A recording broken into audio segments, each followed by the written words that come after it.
Hi there, Intego's here, and today I'm doing a Nintendo Switch game collection. So yeah, I was watching a video on a casual gamer, and she'd done a video on her Nintendo Switch game collection, and I enjoyed it. I'll put a link below if you want to go and check that out. But I thought I'd have a look at what games I've got, and surprisingly I've got about, I think it was 60 games on the Nintendo Switch. As you can see behind me, I've tried to put them in some sort of order so that I can show them. I'll just briefly go through what they are and if I enjoy them or not. So the first pile we're going to go through is the sort of official Nintendo games. These are the ones which a lot of people have probably heard of or played in the past. So I won't spend too much time on these ones, but we've got Fire Emblem, Three Houses, which is a sort of strategy role-play game where sort of XCOM type battles. So you have like a game field, you have your different characters and you turn by turn move your characters to try and fight the enemy and usually kill a boss or try and get to the other side of the map to complete the missions. On this one also you have to be like a teacher in a school, and you obviously have the three houses. You have to choose which house you want to support, and then you recruit the different people from the members of that house in the school. So yeah, a nice take on Fire Emblem. I haven't really played that much of it, but it is a huge game. Now this one is one which a lot of people have played. It's probably one of the best games on the Switch. If you've never played this one, I would highly recommend it. It's Zelda Breath of the Wild, and yeah, if you don't know what Zelda is, where have you been? They took everything from the Zelda franchise and put it into a open world 3D world, and yeah, it works really well. I've never completed this game. I've started it 3 times now. It's huge, there's loads to do, and yeah, it's one of my favourite games, and I'm going to have to try and complete it before the second one comes out, which rumoured, yeah, it might come out this year, so I better get that one in at some point and try and complete it. But that's a really good game. Super Smash Bros, another one which is a big series since N64, I think it started. Never been a big fan of the games. Jack plays this one a lot. I like the fact that it's got so many characters in it. There's loads of really cool characters, backgrounds and weapons and cameos, and I love that aspect. There's so many things to unlock and collect in it. It's really cool. I'm just not really a big fighter fan, so I've never really got into these games, but yeah, for what they are and for people who like fighters, it's really one worth picking up. Mario 3D AllStars. Now this one came out last year, and for the 35th anniversary of Mario, and it's got Mario 64, Mario Sunshine and Galaxy on there. Now that's 3 games which I really loved back in the day when they came out on the different machines. However, playing these nowadays, the first 2 didn't really stand the test of time very well. Mario 64 seems quite basic now, and the controls and camera angles aren't very good. Super Mario Sunshine, again, the controls feel a bit off. When you're jumping, yeah, it feels like you have to jump at the last minute to try and make the jumps. Yeah, I used to love it on the GameCube, but didn't really play that well on this Switch. Mario Galaxy, classic Mario game from the Wii, still plays really well, and it's probably worth getting just for that one. It's a shame that they didn't have Galaxy 2 on there. Super Mario Bros. U Deluxe. Obviously it came out on the Wii U and they re-released it for the Nintendo Switch. Another one which is really worth getting. It goes back to the 2D side-scrolling Mario in a 3D style graphic look. You've got Yoshi in there who can turn into different things like balloons and that sort of thing, and they introduced Toadette into the Switch version. So if you like Mario 2D platform games, 2.5D, pick that one up. Another Zelda game, and it's Lynx Awakening. Now this is a remake of the Game Boy game, and I wasn't going to pick this up just because I really like the Game Boy version, and I didn't really see the point of playing it, paying out for like a re-skinned version. But really glad I did. It plays really well. and they've improved on what they did on the Game Boy. And although it's quite a short adventure, for me it's sort of the perfect length. I think some of these games are way too long, so if you love Zelda and you love the Game Boy version, it's well worth picking up. Next one is Luigi's Mansion 3, and I completed the first one on the GameCube, really enjoyed that. I played a bit of the second one on the 3DS, couldn't get into it very much. I think it's because it's on the small screen, and yeah, didn't really enjoy it as much. But this one, back on the big screen, they introduce Luigi, which is like a second player to Luigi, and he can go through bars and down drains and that sort of thing. This one's really fun, the graphics are amazing, and yeah, it's really good, fun, easy platformer ghost busting game. Another one doesn't really need much talking about is Super Mario Odyssey. Staple game on the Switch. If you haven't got this one, you have to get it. Again, it's one of the best games on the Switch, up there with Zelda. They've just taken Mario, and every time they make a new Mario game, they just improve it. And they've done a really good job on this one. Use Cappy, which you can throw onto enemies and overtake them and take on their powers. And yeah, it's just a really Super Mario game. Super Mario Party. These are just fun mini games. It's like a board game, you play with the family. Really good fun if you've got 4 players playing all at once.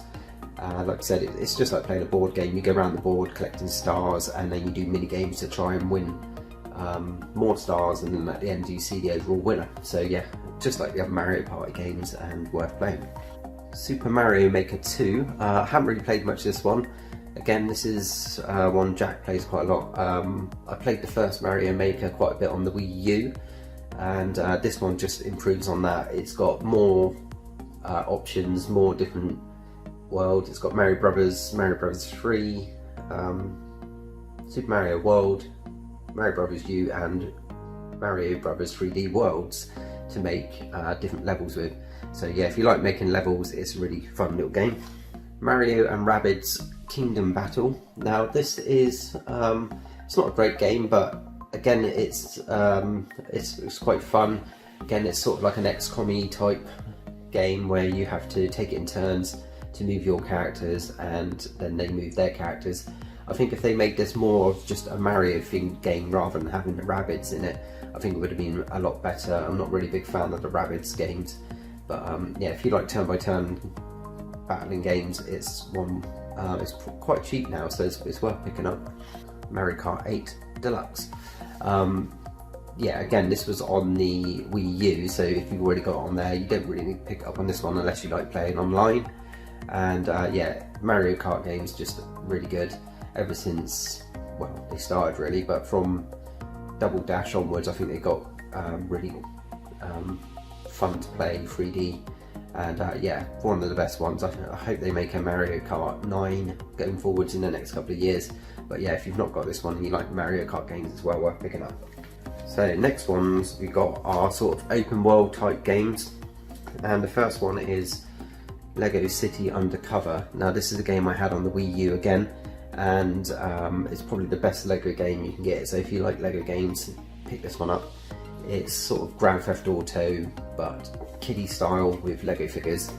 I would say the Wii U version is better than this one because you can actually use the Wii Pad to look around and find clues. But yeah, it plays the same really apart from that, and yeah, so get this one on the Switch or the Wii U and you'll have some fun. Next one is Starlink, which is a very underrated game. For some reason it didn't sell very well, and all the figures and the ships are really cheap now, so I would say pick this one up now, and I think in the next few years the price of this will go really high. It's open world, you fly from planet to planet collecting up resources and fighting enemies in your ship, and it's a bit like Skylanders. You can put the ships and the characters onto your controller and they come up on the screen and you can use them. However, you don't need to buy the ships if you don't want to, so you can play it either way, and yeah, very underrated. Next one is Pokemon Sword and also Digimon Story. Digimon is basically Pokemon but with digital characters. Not played that one yet, just picked that one up. But Pokemon, pretty cool. I'm not a huge Pokemon fan, but it's open world. You wander around, if you don't know what Pokemon is, getting quests, and along the way you catch different creatures and power them up by battling other people, and yeah, trying to win the battles and collect as many creatures as you can, and you've got to collect them all. So if you don't know what Pokemon is, then you probably don't play Nintendo. Next one is one sort of on its own. It's a shooter game. I don't have many shooter games because I'm not a fan of them. Again, this is one Jack plays quite a bit. It's Splatoon II. Improvement on the first Splatoon game on the Wii U. It's Nintendo's way of doing a multiplayer shooting game without actually shooting. So you use sort of paintball guns and paint rollers, and you have to try and cover the playing field with as much colour paint from your team, and the one with the most covered area wins the game. Like I said, I don't really like shooter games, but it does look really cool. Got a couple of point and click games. We've got Taponia, which is one I picked up when I was in Spain on holiday, and yeah, it's classic point and click, bit sort of like Discworld or Monkey Island, and sort of tongue-in-cheek humour. And I got about 3/4 way through this, so I haven't completed it yet, but yeah, the graphics are really cool and the story's really good as well.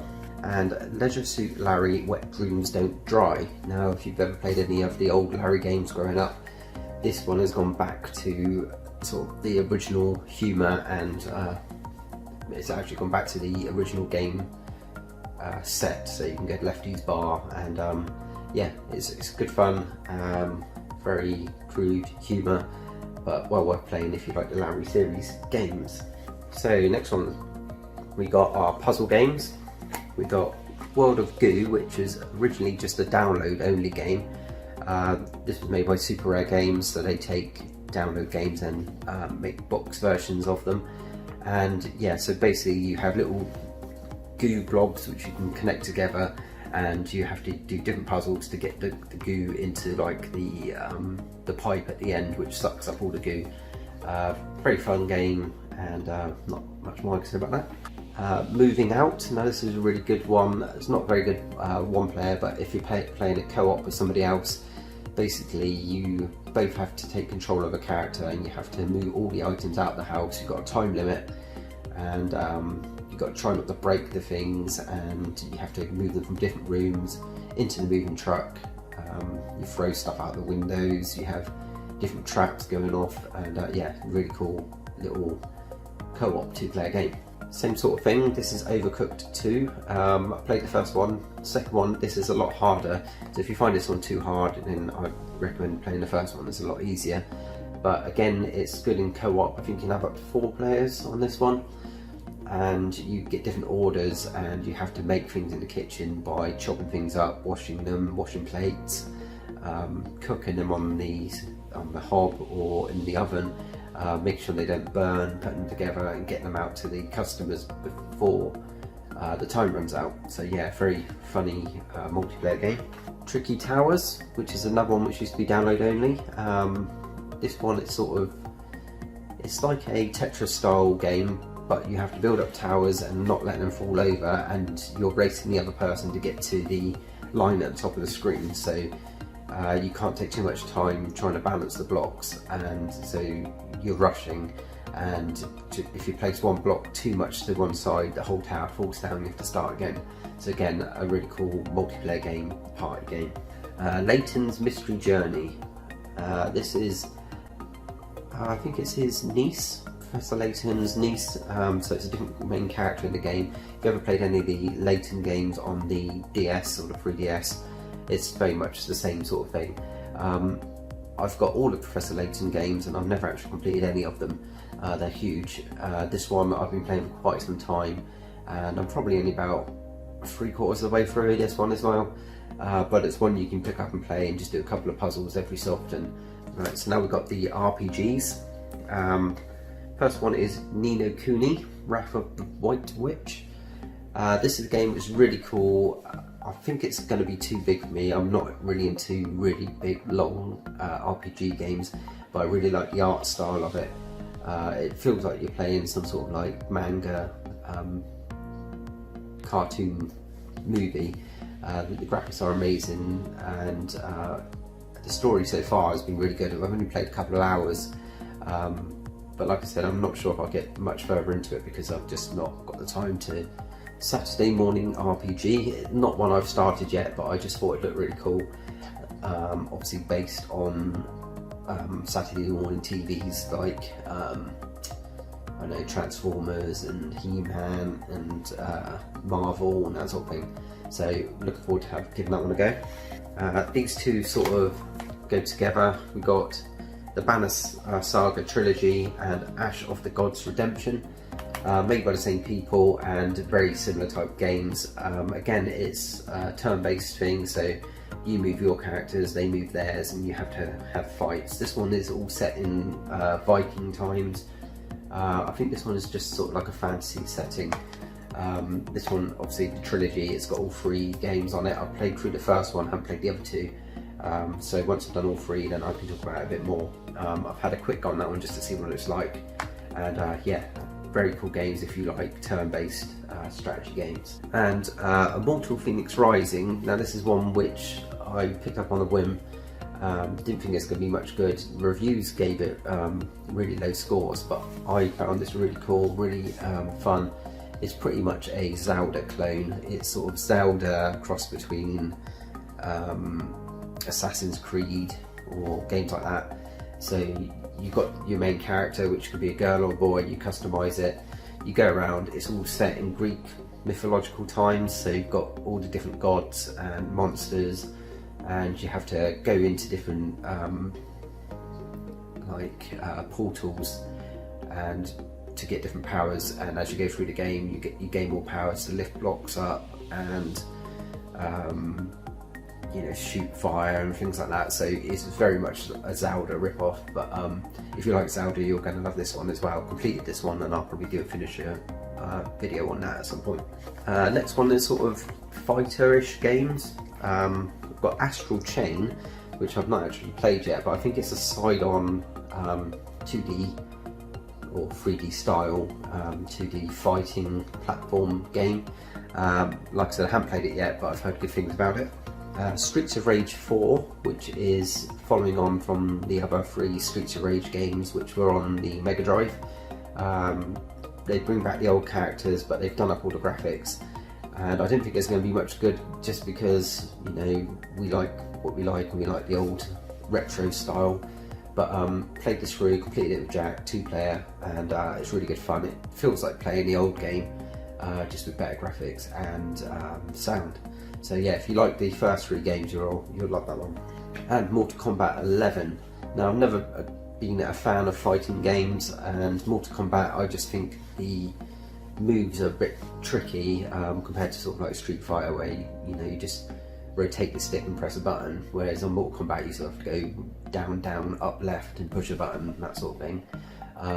But apart from that, the graphics are really cool. They've got really good DLC on here. Terminator and the Joker and people like that, so it's worth picking up just for the downloadable content. But if you like fighting games, it's really worth picking up, and it does feel like one of the old school Mortal Kombat games. Now these ones, I don't really know what category you put these in. We've got Hard West, which is another strategy-ish game, sort of XCOM set in the Wild West. You can see that I like these type of games. So yeah, you've got a cowboy, and you have to do sort of role-play type things on the map, and then when you go into missions, it goes into you and whoever's helping you against the different bandits and that sort of thing, and you take it in turns to shoot at each other and move around the map. You get special abilities like ricochet and stuff like that. I haven't got that far in it, but I think they also go into sort of zombies near the end, but I'm not quite sure. But yeah, good fun game. The controls are a bit off, but apart from that, it's worth playing if you like those type of games. Battle Chasers Night War, not one that I've played, so I can't really say too much on it. I just thought the graphic style looked really good in the review I saw, but again, I haven't played it, so I can't really say much on that one. And Steamworld Quest Hand of Mech. This is a side-scrolling game, but it's more of a card battling game. So as you go through, you collect up cards which you use when you're fighting, and then each card does a different thing, like attacking, defending, special move, magic. You play your cards, the enemies play their cards while you're playing yours in real time, and then different effects happen to your characters as you're playing it. It's good if you like card building, deck building games. Really good graphic style, and if you like the Steam Quest, Steamworld, yeah, like Steam Dig and that sort of thing, like that sort of graphics, made by the same people as Steam Dig, and yeah, it's really good fun. Now we've got sort of builder games. Talking of Steamworld, we've got Steamworld Dig 2. I did play the first one, but I didn't get that far in it on Steam. I think it's Steam. I played it on the PC on Steam. You can get that on the Switch, but it's quite expensive. But I have played this second one all the way through, completed it.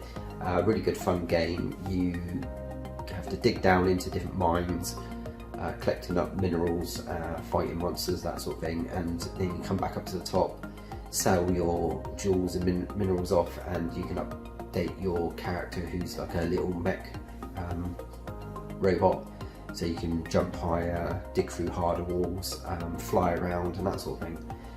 So yeah, really good game, well worth playing. The Survivalist, made by the people who made The Escapist. I thought this looked really cool. It's sort of like you're stuck on an island and you have to build shelters, catch food, that sort of thing. Started off quite well, but I think there's too much emphasis on the survival bit, really, the getting food, and yeah, you're trying too much not to die rather than explore or build things. So the difficulty level is set a bit too high in this. I'm not sure how much more I'll play of this. I might trade it in. 2 Point Hospital. This is very much a updated theme hospital. So if you liked theme hospital back in the 90s, I think it was. So you run a hospital and you have to build different wards, hire the different characters, a bit like theme park but in a hospital, and different patients come in with diseases which are like comical diseases. So they've got light bulbs instead of heads, or they're werewolves, and you have to cure them, and then you can move on to the next hospital where you get new machines and bigger areas and more diseases to fight. Really good fun game. If you like Theme Hospital, you'll like this one. Dragon Quest Builders 2. I think I completed the first one, which was on the PlayStation. So we picked up the second one, and although they've improved on the graphics and the building and that sort of thing, the gameplay isn't as good. I would say if you're going to play one of them, play the first one. It's a much more fun and story-driven experience, whereas this one, although it looks better, it doesn't play as well. Animal Crossing New Horizons. Now this is a really big game. It was a big console seller last year in the summer, just when lockdown started. Good timing for them. So because you can go away to your own world, meet up with friends and build different things. Played it for a month or two and had good fun with it. Wouldn't really play it anymore. It's one of those games you have to play every day to benefit from collecting all the things and doing different tasks, and I haven't really got time to play this one game every day, so I played what I could. Technically completed it, got to the bit where you get the famous pop star to come to your island and play a gig on your island, and that sort of runs the credits, and then from then on you can just adapt the island and make it how you want it to look. Minecraft, don't really have to say much about that one. Huge game on all platforms, still really big following. Basically you build a world and have to survive on it. It's Lego but on the computer, so yeah, don't really have to say much about that. Project High Rise. Now this is a sort of apartment building, flat building, office building game. It's okay, it's not really much to talk about. You get an empty building, you have to fill it with different rooms, offices, living quarters if you're making a residential block, and then you have to wire it all up, put telephone lines in, water pipes, cables, and then just try and make as much money as you can, really. Before I move on to the platform games, which are my favourite, I've got a couple of sort of miscellaneous ones here. We've got Labo, which is you build sort of bits out of cardboard which they send you. So you've got like a VR one and a gun shooting game, and then you put the disc in and you have different sort of mini games to play with the cardboard pieces. Really good fun to make and to play, it's just very limited. Then we obviously got some Fortnite add-ons. These are Jack's, so we've got the Deep Freeze bundle and what was that one? Dark Fire bundle, which is just skins and stuff for Fortnite, which is a shooter game, and I've got no interest in them at all. So then we move on to the platformer games, which you can see I've got most of. So these top 4 games here are probably my favourites. We've got the Wonderboy and Monster Boy game. So we've got Wonderboy the Dragon's Trap, which is a remake of the, I think it was the Master System game, and you can switch in between the two, so you can play it updated or retro version on the fly. You just push a button and it changes in between. Really good solid platformer game, and highly recommend that. If you love platformer games, you're going to really love that game. In the same vein, we've got Monster Boy, which is, I think this is a brand new game in the series. More of the same. You can change it into the different monster forms, so you've got like a frog, snake, lion, dragon, pig, and they all do different things. Like one can fly, one can smash through blocks, one's got a sword, one can climb through little holes, one can swim. And as you unlock the different characters, it obviously unlocks different places you can go in the game. It's one of those games you go back and forwards in any order you want, and as you unlock it you can go to different areas in the game. Again, a really cool, fun game to play. Next to the Shantae games are very much like the Wonderboy games, whereas you unlock different powers, and I think you do like a dance and you can change into different characters. Doesn't really show them on here, but yeah, so pretty much the same sort of game, and you go through the different levels, platforming, collecting up, powering up, so you can make your attack stronger, your jumps higher. You can change the different monsters, so you can swim, fly, or do all different things like that. And as you go through the levels, you can unlock new places which you can then explore. And yeah, again, a couple of the best games on the Switch in my opinion. Then we've got some Sonic games. We've got Sonic Mania and Sonic Forces. Not played either of these yet. Jack's played the Sonic Forces one and says really good fun. It is a decent 3D style Sonic game, and you've got all the extra characters in there like Knuckles and Tails and Amy, and you go through and run around and fight things. 3D platformer. And then Sonic Mania Plus is, I think it's a remake or a reimagining of the original games.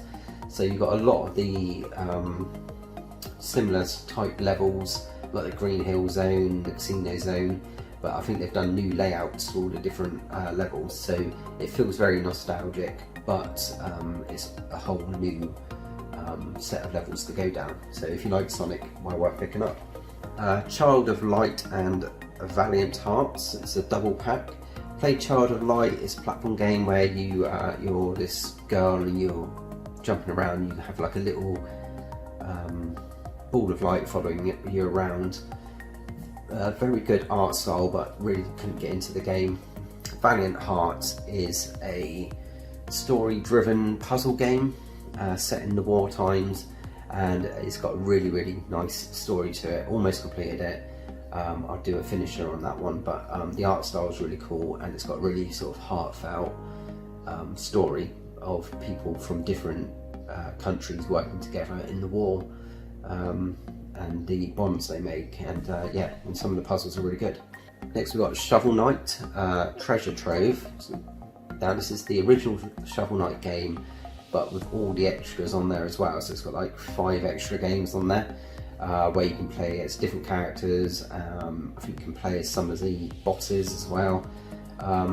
Shovel Knight is a throwback to 8-bit games. It's done in a new style, but it does look like NES games. You are a knight with a spade, and you can go around jumping on people's heads, a bit like DuckTales, but also you can hit things with your spade, and you can power up different things. And I've completed the main story, really good fun, and it does feel like playing an old NES game. Gianna Sisters Twisted Dreams. Ultimate Edition. I haven't played this one yet. I've had a look at the reviews and it looks like a typical 2D platformer game, but you can switch between light and dark worlds to try and complete the levels. Like I said, I've not played it yet, but it does look like a type of game I'm gonna like. Toki. Now this is a remake of the original arcade game. It's a very good remake. If you like the original, then I would highly recommend picking this up. I would say it's a very short game, though it is hard. I think I got to the last level and died, and I haven't tried it again since because it's like I said, it's quite challenging and you can't put extra credits in, so it's not like the arcade sims where you can, every time you die you just press the button to put some more coins in. You have to complete it on, I don't know, sort of 4 or 5 lives, and it's quite hard. But yeah, if you like the original Toki, it's well worth picking up. Owlboy. Now this is a flying platforming type game. It's more sort of 16-bit style graphics. The look of this game is really nice. I highly recommend you pick this one up if you like platforming games. It does feel like a retro title, but it's really highly polished, so you can tell it is a new style. It's a bit different, the fact that you got wings and you can fly around the levels, but that's works really well with the different puzzles they put in there, and it's got a really cool story as well. It's not too long, it took me a few days to do. But yeah, really nice looking game and plays well. Hat in Time. This is a game I've never really heard about, and I went to a second-hand retro shop near where I live, and the guy there recommended that if I liked platforming games I'd really like this one, and it's very similar to Mario Odyssey. So I picked it up, brought it home, and he was right. It is a complete sort of rip-off of Mario Odyssey, right down to the fact that you collect different hats which allows you to do different things. You go through levels collecting, I think it's these timepieces rather than stars, and the more you get, the more planets get unlocked and you can go into different worlds. It's a 3D platform game, so yeah, if you like Mario, you'll really like this. It's not as polished as Mario, but it does play really well, and it's a well-made game. Spyro, the Reignited Trilogy. Now this is the first 3 Spyro games which came out on the PlayStation 1, I think they all came out on that one, and they've remade them, so they're exactly the same, but they've redone the graphics and they've done a really good job. Completed the first one pretty quickly, haven't started on the second 2, but really enjoyed it. If you like 3D platformer games where you go around collecting up loads of items to try and sort of 100% the levels, it's a really good collect 'em up platformer game. Rayman Legends. This again is a game which you can get on the Wii U, and it actually works a lot better on the Wii U, so I'd say probably get it on that rather than on this Switch. Although it does play really well, the only problem is some levels you have to move switches on the level as you're running along. Now on the Wii U you can use the gamepad and use your finger on the gamepad to flick the switches on and off as you're running along, whereas on the Switch version you have to sort of push the buttons and move things as you're running, so it gets quite tricky to control 2 things at once. Really good graphic style. I wasn't really a fan of the Rayman games, but this one plays really well, and the music levels are really cool on this game. Songbird Symphony. This is another sort of 8-bit, between 8 and 16-bit style graphics. It's an okay game. You're a little bird and you have to go around the levels collecting up musical notes so that you can sing songs. The boss battles are a bit annoying. It's sort of like a rhythm-based boss battle, so as they're fighting you, different things come on the screen. You have to tap the buttons in time with the music, but the music doesn't really go along with the buttons, so it's a bit off-putting. So I only played about half of this and then I gave up on it. Bloodstained Ritual of the Night. Now this is very much a Castlevania rip-off game. I think it was a Kickstarter game originally. You play as this main character, you go through different sort of Castlevania type levels, powering up your character, fighting different enemies like vampires and skeletons and that sort of thing. only problem is it doesn't play too well. Gets a bit boring after a couple of hours. Looks really nice, but yeah, I just think they've concentrated too much on the look of the game rather than the actual gameplay.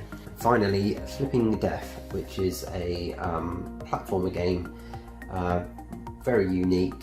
You go along, it's very story driven, and it's sort of Tim Burton style graphics, very cartoony. I think you die right at the beginning, but then Death makes you take over his job, so you have to go along collecting souls.